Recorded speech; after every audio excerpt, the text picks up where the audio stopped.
Tapos gano'n ulit. Tapos gano'n naman. Tapos gaganon. Gaganon.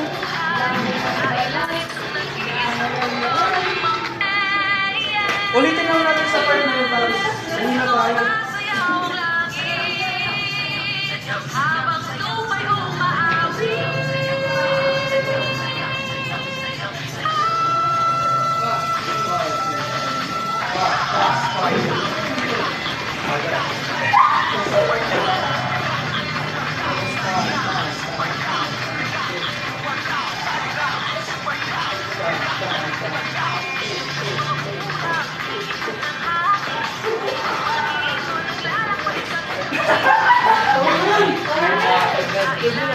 Tapos pag picture na isa-send nyo, screenshot nyo na